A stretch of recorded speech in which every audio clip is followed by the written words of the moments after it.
Alrighty, should be live on YouTube. Good afternoon, everyone. My name is Patrick Hawe. I'm an associated member of T3 Trading Group, which is an SEC registered broker-dealer, and member of FINRA SIPC. All trades placed by myself are placed through T3 Trading Group. You should carefully consider whether trading is suitable for you in light of your own financial condition. Positions disclosure. Long pins, which just reported a not perfect report. I wouldn't say it's a bad report, but a not perfect report in an overall strong stock. So it kind of like had to be perfect to keep going, honestly. And then Nat Gas UNG started building back into that last week. Was able to finally sell some of that today, but still long that. So Derek is on vacation this week, so you guys on YouTube are blessed and or stuck with me for the week. Derek's out shredding, so we wish him well, and hopefully he's being safe out there. So, market today, titled the video SPX rest day, because that's pretty much what we did, is rest. In overall, a bullish way. Can't really say today's a bad candle. It's pretty much a perfect doji, right? This isn't a misprint. Where do we open for? Yeah, we opened upper 409s, we closed upper 409s. So all day with absolutely no progress, pretty much chopped all day. Just above and below this 410. I'm not even really going to bother to analyze the price action because it's really just 410 chop. That's more or less what we were expecting. So Powell speaks at noon. I think the exact time I saw was 12:45, like 12:40 or something. But around noon tomorrow at like an economic summit in Washington, D.C. So that's what everyone's really waiting for. And coming into the morning, our game plan was kind of expecting a rest day today with a couple factors for that. Even if, so one, we have Powell tomorrow, and everyone is highly anticipating what he's going to follow up with based on the last FOMC report. Because as you guys know, and you can see on the chart, we had the last FOMC report. If you didn't know, he was arguably a bit dovish and kind of excited about inflation hopefully coming down pretty fast, basically. Is how I interpreted it anyway. That's kind of how the market interpreted it too. We exploded higher to 4,200 in like a couple days after that. So everyone is now going to see, is he going to double down on that and say, pretty much sound the same, or is he going to try and be a bit more hawkish? And the interesting thing is the Fed funds rate, which we'll definitely keep monitoring, but as of this morning, over the weekend, whatever, is over 5%, and we've been talking about how that's been under 5%, and it's been this like weird battle between the Fed keeps saying over 5%, and Fed funds futures have been saying under, the peak is 5%. They've actually been saying the peak is under 5%. It's been like 4.91 because we've actually started to slightly price in that February might be the last 25 hike. We're probably getting February and March 25, but there's a slight chance that February 25 was the last one. That's what we were pricing before and into, and pretty much after the FOMC, really. And up until this morning is the first time really that I saw that change where that's over 5 now. So it'll be interesting to see if Powell, it's one thing if Powell is hawkish, but the market doesn't believe him, and that's kind of like what's been happening. The market hasn't been listening to and or believing the Fed, which again, what I just explained, the Fed futures staying below 5%, but now that's above 5%. So is he going to come in hawkish and are Fed futures going to move up even more? That could hurt the market. Or is he going to double down and, sound fairly dovish and be in a good mood and kind of, seem not like the end, it's the end and it's like a bull market. But, we still have to wait for the data, see how the jobs market develops, everything like that. But really kind of more clearly say, yeah, we're kind of ready to pause for the most part and see how things develop over the next, quarter or half a year or whatever. So that's what everyone's waiting for. So that was one reason why we probably should have had a rest day today. And the other reason was we just had kind of conflicting signals from the different indices. So S&P, I think we were gapping down across the board. I don't think there was anything else gapping up this morning. But S&P was gapping down. It was still above the 8 a little bit, was pretty much at the 8-day, while the IWM and the Qs were gapping down, but still had plenty of room to the 8-day. And the IWM actually didn't even touch the 8-day today still. And the Qs still didn't touch the 8-day. So S&P kind of looked like it might be in a spot where it could pivot higher. Yet the IWM and the Qs were in a spot where they probably shouldn't pivot higher, yet they're still extended and they still need more time. And then the Dow was actually below its 21, gapping down below its 21, obviously also below its 8, and looking, like, hey, this actually might be able to roll over. After today, it doesn't look that way. It looks like a possible higher low there for the Dow now. But so those were two kind of big reasons why we probably should have a choppy rest day today. And that's kind of what our plan was coming into today. Again, one, Powell tomorrow, and two, just conflicting pictures from the indices. Now, after today is done, the Dow looks better. Again, that's a possible higher low for the Dow. The market, S&P, pretty much kissed, if you will, the 8-day. That was pretty much the low of the day today, like low 408s, right? And that 8-day was 408.30. So that was pretty much the low, was that test of that 8-day. So S&P looks like it's in a spot where it could pivot higher. I would put a pause to that for two reasons, though. One, the Qs are still extended, haven't even hit their 8-day. A couple more days and that will be dragged up to where price is now. Same thing with the IWM. That still didn't quite hit it, but by tomorrow that 8 should be dragged up. But also just mind the gap. I was talking about it this morning between the 8 and the 21 too. If you just look historically, extension always corrects itself, and the gaps between the moving averages are sort of an extension measure in themselves, if you will, where these gaps always, they always cross over themselves and they expand and they contract, but those wide gaps, the same way that an extended stock can always become more extended, but it always eventually corrects, especially when you're talking about an index. Those big gaps don't tend to stay big too long, and they definitely don't stay big forever. The same reason an index doesn't just go up straight up and get extended forever. At least that's yet to happen. So these gaps between the 8 and the 21 are still pretty big. You can see that in the IWM. Not quite so much in the SPY, but still noticeable. Definitely noticeable in the Qs. And then the Dow is consolidating pretty well, actually. Not really a gap there at all. So that leaves us pretty bullishly set up for Powell, but we might still need more time to head up. And obviously we have room lower too. This market definitely can go down.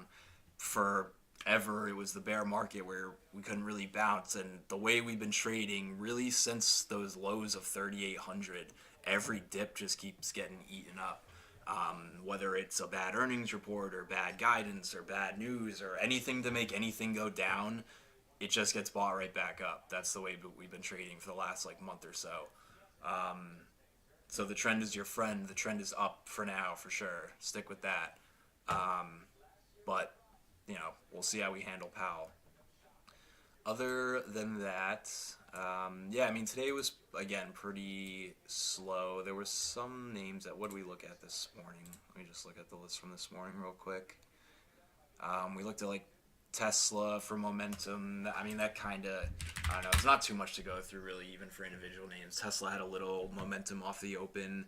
That faded out pretty quickly, and then this just chopped with the market the rest of the day. Netflix 360 support held. Didn't really have a good update per se, but I guess this held down here if you were trying to buy off that. Apple didn't really do anything.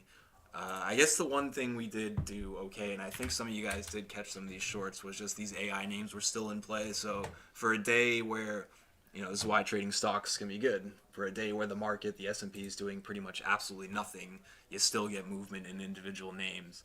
And we were looking at just these AI plays for both ways, either momentum to the long side or shorts to the downside if they crack. And I think a couple of you guys caught this AI short to the downside, either down versus 30 or just playing the intraday downtrend.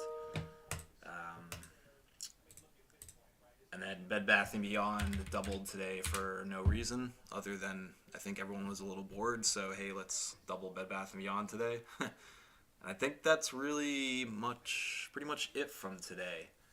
I see this pin's bouncing back decently so far. Yeah, I think that's all I really got. I mean, it was a pretty slow day out there. It was a morning of, even just like thinking back from the flow, it was a morning of like nothing. Then this was a solid half hour of put flow that slowed down. That turned into call flow. That slowed down. Then there was nothing. Then there was some put flow in the afternoon. Yeah, just really kind of a slow day. People are definitely waiting for Powell tomorrow. That's kind of what we were thinking coming into today, and that's kind of what the action showed today as well. And that other, I forgot to mention TSN too, just as I guess a good lesson for respecting levels. So TSN 60 we set as a level, just off earnings, long above or short below. Really short below because it was a bad earnings report and they missed, and it was gapping down. Long above because this market has been buying anything and everything up. So a bad earnings report might not, they still could buy it up. And the 60 ended up holding. Looking back at the intraday action,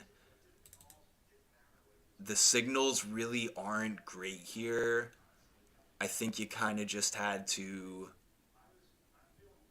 be saying this should be breaking down, and it keeps like tailed off 60 early in the morning, tailed up. They kept buying it in front of 60. And then obviously this big candle came in, but you don't want to chase above this big candle here. I'm not gonna, tell you to do that. That ended up working. I don't like doing that. But you could have probably been trying to buy this a little bit versus 60, and that ended up doing okay. And that just, goes to show respect your levels, right? If that bad earnings report was going to be bad enough for them to sell, that should have gone below 60, and it probably should have been at 58 by noon. But they held 60, and that ended up being okay. And that's Tyson. I mean, that's a boring name. And yeah, I think that's actually all I have for today, which was a pretty slow day overall. Definitely some stuff out there, but tomorrow, at least for the market-wise, should be a bit more exciting with Powell.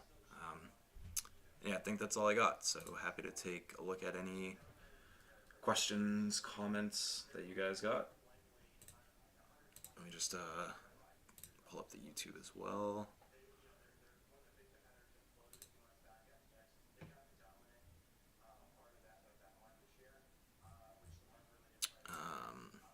Okay.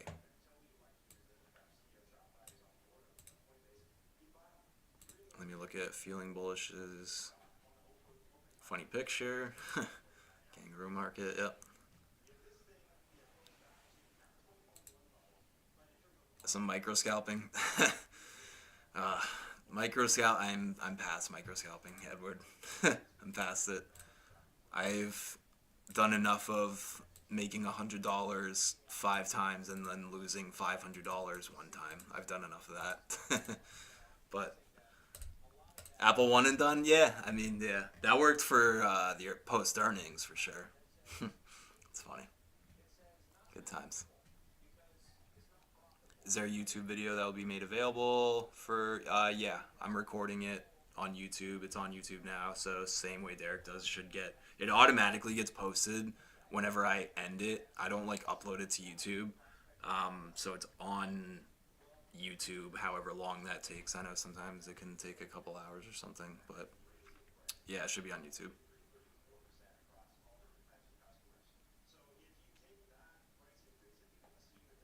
I used to cheat on the Apple one and done, Edward. I'd only wait 30 seconds on that thing. But yeah, I remember that, and that was in a time. That was also that time of the year where I think that was the end of 20. Was it 2020 or 2018? I think it was, or even 2019. It was the end of one year where Apple went parabolic into the end of the year, and it was just complete window dressing every single book and fund and everyone. If you had to own Apple, like just Apple just got bought up every day. Now I'm curious actually where that was, because I know there's not too much to talk about today. Here, yep. What was this? 20. Yeah. No, because that's post COVID. It was before COVID. Yeah, it was this, I think. It was after the 2018 bottom. It was before the COVID bottom. And it was when it broke out. It had like this wedge. It had this big wedge right here at this. This is like pre-split. So this is now, whatever, mid 50s. And I remember it broke this wedge and it just went, it either went up or maybe sideways for a couple days, but it just went up, up, up, up, up, up, up, up every day. And then COVID finally happens. But that was like into the end of the year, just, and it was, you could see in the flow too. It was just Apple sweep, Apple sweep. I got sick of posting Apple call sweeps just every 5 minutes every day. Anyway, now I'm just rambling about the past. Real question. On high beta names like Tesla, does space risk required tend to always be larger, or have you ever seen setups where space risk is tighter? You can get tighter space risk. It's definitely rarer for that to work, but it's not impossible. I almost shy away. I almost shy away from doing that, though. I still usually try to give it more room. And then two was away from computer when BBBY, if there was any. Okay, so two different questions. So on the first one, definitely yes, more space risk. That's what I talk about when I mention like you got to know what you're trading. One $50 name is not the same as another $50 name, right? KO at 60 is not the same as coin at 60, right? So you got to know what you're trading and how it moves. I'm sure there's a model for every name for what type of space risk you should give it. I just kind of do it in my head just based on what I know with how the name moves, just based on experience. But so that's why, and we talked about this before. I talked about this like last week, I think, even when someone was trading, because I think someone traded Tesla for like a small gain, and I was saying, careful trading Tesla for too small. Like, don't trade Tesla to make 10 cents. Don't trade SPY to make 10 cents.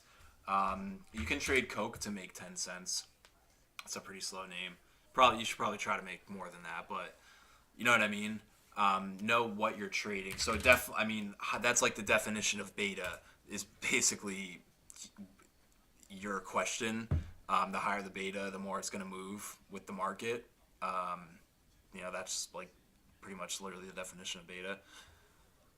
So yes, more space risk, but you can still trade the chart. Like if you get, it's still possible. Like I don't know, I'm curious. Let me look at like Tesla. You still get chances. You still, like Tesla, you should be probably on average risking $1 and be trying to make $1 multiple points, if not even 5 to 10 points plus. You shouldn't be on average risking 10 cents to make 20 cents in Tesla. Like you're trading that stock way too tight, for example. But it's not impossible to still find a shooting star with 25, 30 cents risk in Tesla. It's rare. It's rare, but it's not impossible. If the candle's there and the risk is there and it's at a real level, then go for it. Then you might be getting a lucky chance to actually get a little bit more size on a more expensive name. So trade the right out. If the right out is there based on that candle or whatever, then trade that right out. But in general, also, know what you're trading. Again, my example, KO at 60 is not the same as trading coin at 60. They're the same price. They are completely different. Well, coin not at 60 right now, but you know what I'm saying. Coin went through 60 on the Fed day and went to 65 in 10 minutes. Coke is probably not doing that ever. So, yeah, know what you're trading. Oh, and then sorry. So your second question was away from computer when BBY started squeezing. Was wondering if there was any way to get notified. Are you on Lightspeed, Kyle? I see Noah just asked you that as well. So on Lightspeed, for some reason mine doesn't work, and I keep not getting it to get fixed. But on Lightspeed, if you go to new, there's a scanner called Ticker Alert, and Ticker Alert tells you names that are making new highs and new lows on the day intraday. So that you might have seen Bed Bath and Beyond making a bunch of day highs. Other than that, the I don't think I saw it until somewhere around here. I noticed it up, and then still didn't think too much of it. And someone I think asked me about it, and I said 650 because that's where the 200 day is. So we started looking at it, I think, somewhere around here, and then I think it was Paul. Shout out to Paul. Bed Bath and Beyond caught a sweep here in this bull flag, and it was definitely on our radar by here by this bull flag, and this bull flag looks like nothing now. When it was forming in the middle of the day, this looked kind of crazy, and it was like up at day highs, but you know, definitely could have played that, and I think a couple, at least Paul did, someone did in here. Um, so yeah, just kind of being, checking the room, checking the chat, being aware of the chat, just always scanning the chat, I guess. Yeah, I guess that'd be my main way, really. And then ticker alert on Lightspeed too. That was probably going off there for you.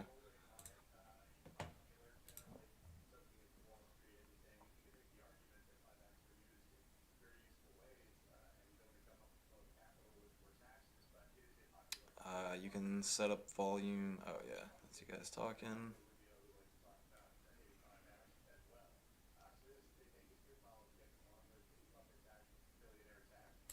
Aaron played it. Nice. Not seeing too many questions. Let me look at YouTube. What type of gap market opened with on Friday? What type of gap? Friday was a. I don't remember. Let me look. Friday was a common gap down. Well,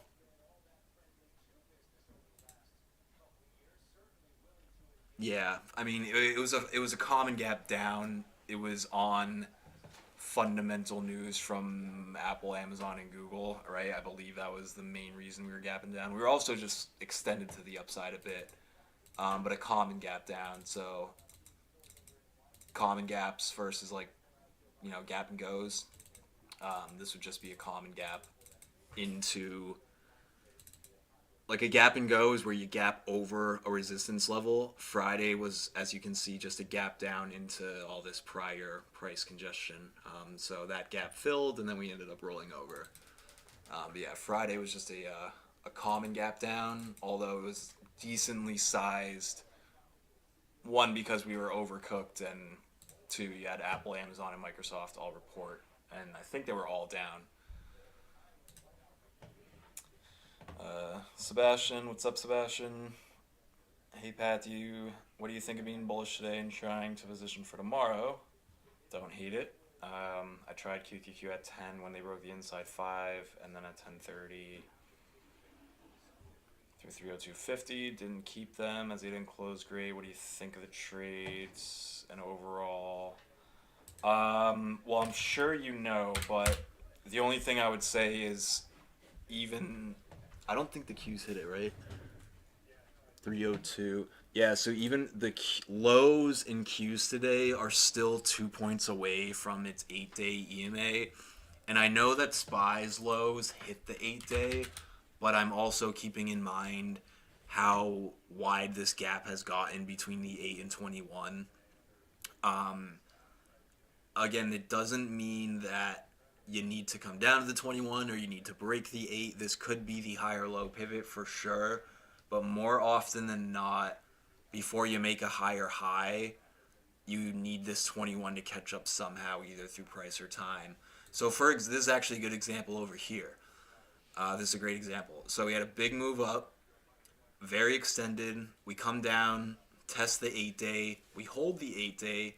We actually might make a new high here, but we pretty much come back up to highs. But you don't really make that, like, that's not another leg in the market. You're at the same price as you were at a week ago. That's, you know what I mean? That's not another leg in the market. That's just retesting highs. And it really took this 21 to finally catch up to this price, which ended up being like a week later before we finally went. And then so on and so forth. I mean, that's bigger picture resistance we ended up running into. But I assume you get the point. So I don't know if you're buying Qs because the SPYs hit the 8-day, but first off, it just might be a little bit early with that 8-day not even there. Let me look at your times that you mentioned again. 10 and 10:30. 10:30, nice.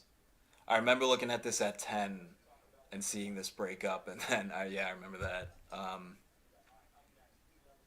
You didn't keep it though, as it didn't close great. Yeah, I don't really think you needed to keep them. I think you can wait for Powell, and if Powell causes us to rip, you can buy high to sell higher, most likely, because you have been able to do that in this market, buy high and sell higher, for the most part anyway, besides the last couple of days. So yeah, I don't hate the idea. Just might have been a little early for, again, the reasons I had stated. Just SPYs at the 8-day, but Qs are still a little bit extended, and IWM not quite as extended. But also, this is a big gap between this 8 and the 21 on the IWM. It's a 5-point gap where, remember, markets price and time correct to equilibrium. Like, that's the saying. It's not to the 8-day, it's to equilibrium. So IWM could theoretically come all the way back down to retest 190 and still be in equilibrium, still be bullish. Maybe the 21's there by then and it tests and holds to 21. But this market could come down more and still be bullish. So don't hate the idea, Sebastian. Just a little bit early, but we'll see with Powell tomorrow. And if anything, you can probably buy through today's high tomorrow on Powell, if the momentum's there.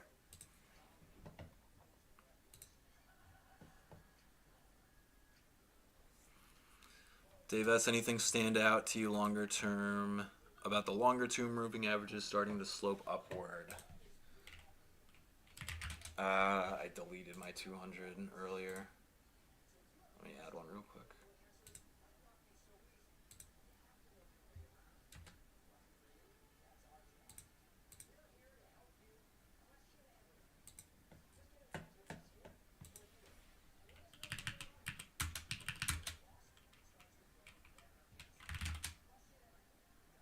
I did see, I think it was in my note this morning, that IWM has given a golden cross, quote unquote, which is when the 50 crosses over the 200. Death cross back in January. First golden cross since post-COVID. Something to note. For the most part, it looks like the 200s are working on flattening out, not quite turning up yet. We'll see how well we hold up, though. Actually, it looks like as of today, the S&P is giving a golden cross too. Would you look at that?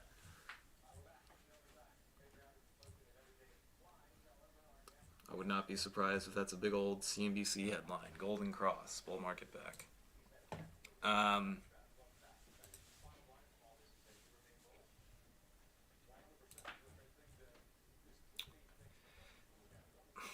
I've never, I don't know. I don't want to say I don't really care about the 200, but I like don't really care about the 200, to be honest. I couldn't live without it. I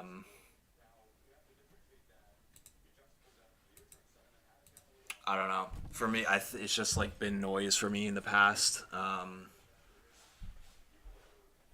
Right now, this market's strong. It's uptrending. We're above. We're no longer in a big picture downtrend. We're kind of trendless, I would argue. So it's good, I guess, that they're turning up. But I mean, they're turning up as this, the environment has gotten a lot better too, right? So that's not really telling you any new news. So yeah, I guess I don't have too many thoughts on it, Dave, to be honest. This market it changes on a dime, changes daily. So yeah, don't really have too many more thoughts on it, to be honest with you.